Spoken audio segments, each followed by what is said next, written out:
Okay, so today I'm going to go over the Pedersen device that I've built and do a detailed disassembly of it and maybe a parts analysis, how I built it, what I used, that kind of things.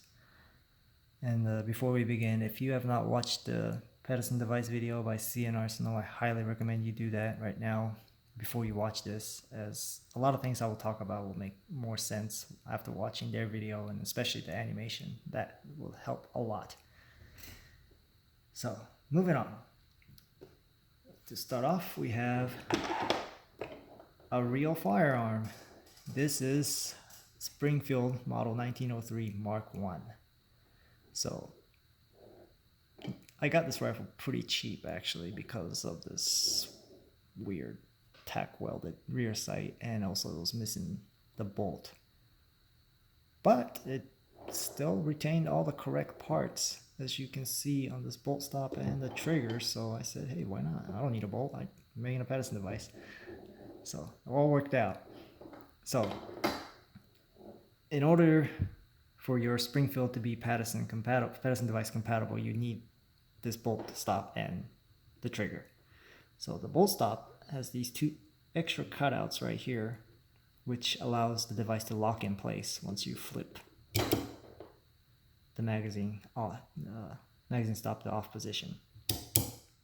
And the trigger here, or this back portion, is what allows you to fire the device. So when you pull the trigger, it actuates that back piece, which up here moves forward, as you can see. And that forward movement translates to, or transfers to here on the rocker assembly, which moves it forward. Moves the whole entire assembly forward and allows the little teeth to move down and allow the striker to fire, drop, and fire the device. And once upon firing, the whole bolt assembly starts moving backwards, and when it does, it actuates on the tip of the timing lever, somewhere around here, which pushes the entire assembly inwards and disconnecting it from the trigger and resetting everything so that you don't have a full automatic Pedersen device. So to take apart this device, you push down on this plunger back here and just twist off the back end cap, and then so you get the recoil spring with the little collar, spring collar right here to prevent these two springs from binding together. And then you have the striker spring, which is a spare type 14 Nambu striker spring that I happen to have laying around. This spring is just random spring that I found that happens to fit. And you have the spring guide, which is a steel rod with the paper wrapped around it to the correct dimension. You have this back end, which is this brass cup with the paper wrapped around to the correct shape and size, and then JB welded in place. And then you have the buffer spring that goes over it.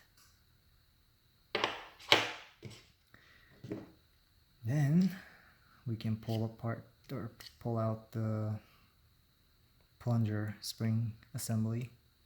So this side locks the back end cap, and this side puts pressure on the locking lever right here, which pushes it inwards. So I'm not sure if you guys can see how. It's very slightly. So when the device is in battery, it's at this inward position so that it will clear the bolt stop. And when the device is being fired, Actually, let me get it out first. So you take this out like so. So these two nubs ride inside right there.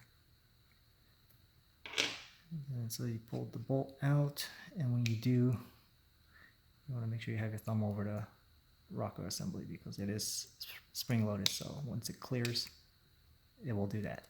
And lift those parts out. Lift those parts out. And then the whole bolt comes out. And then you have the firing pin right there, which also acts as a ejector. So you can push that in and then the whole thing slides right out. So I'll come back to that in a second.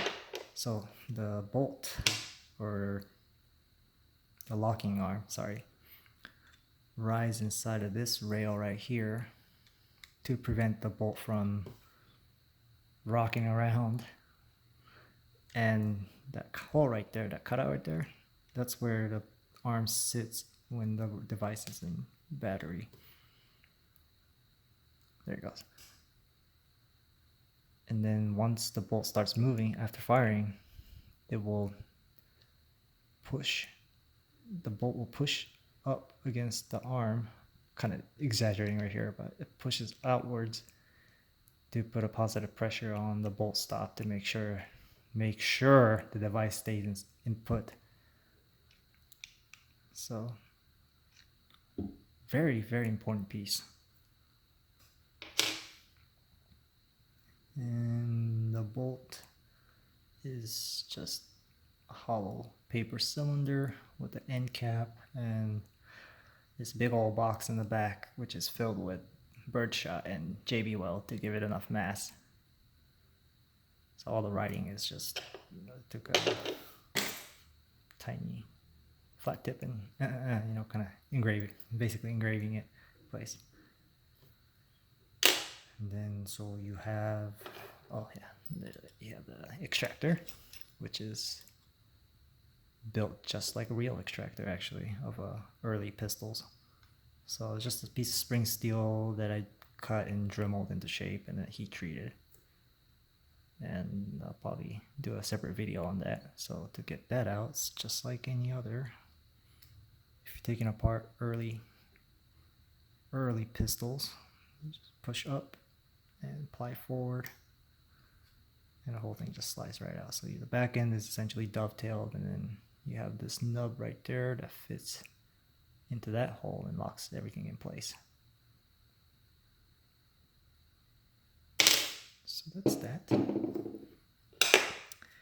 And the striker. Going back to the striker, it is a piece of steel that is fixed into this. I'm not sure if you guys can see it, but it's a brass tubing with paper essentially wrapped around it to give it to a correct dimension. And by correct dimension, I mean I didn't have any diagrams or schematics to work with. So essentially everything here is based off of pictures and reverse engineer off of the actual rifle. So if I ever happen to get hands on the real device, a lot of these parts probably will not be interchangeable. But for as is, it works. So not a big deal to me, anyways. So yeah, this is just brass tube with the metal steel tip and paper wrapped around it, and I also have a piece of lead collar inside to give it enough mass to activate the timer. And that should be it for the internal parts. And yeah, like this rocker assembly and the locking arm, these are, and firing, of course, the striker, these are high stress, high wear parts. So now that I know it works, I will probably go back and make these out of steel and maybe do a separate video on that as well. Well, maybe not the striker because this will be very difficult to make without a lathe. And I don't have a lathe, so yeah, oh well. And so for the whole the device body, you have the body, the magazine catch, and the chamber filler, which you can just twist right off. And both of these are, again, same thing, just brass tubing with paper wrapped around it to correct dimension. And you have the collar right here, which you can twist to adjust headspace. And this barrel is actually a 29 caliber. And you're saying, wait a minute, the 1903 is 30 caliber or 308. The bullet's not going to engage the rifling. And you know what? You are correct. I am using a modified 5.7 cases as my cartridge. So I take a 5.7 and trim it down to 20 millimeter. And then I am using a 32 caliber pistol bullet that I cast and swage it through a steel diaphragm with a 29 caliber hole and make it into this 73 grain projectile. And this projectile will essentially slide right down the barrel without any interference. And the reason behind that is because I wasn't thinking about the firepower and accuracy. I just wanted this device to run and run only with the bare minimum, propellant and force. So I could probably throw this thing harder than this thing can shoot at. So it's really essentially like a toy, but by definition, it is still a firearm. So when you put this bullet down the barrel, it will slide all the way down with no resistance. So if I take it to the range and shoot it on paper, it will keyhole like there's no tomorrow. But you know what? At least it works, and I don't have to worry about this thing getting stuck in the barrel, because that's the last thing I want it to happen. And so going back, you have the magazine catch, and that's just 2 bars that has a rail on the bottom with a spring on the back. And so you have on the magazine, you have these 2 notches right here that will fit onto the catches. And so to put the magazine in, you put the back end first, push it back, rock it forward, and let go, and everything locks in place. But when I say everything locks in place, it is very flimsy lockup. So I don't know how well this would have held up in a battlefield condition, but hey, I guess we'll never know, unless somebody decides to do a mud test with the Pedersen Device.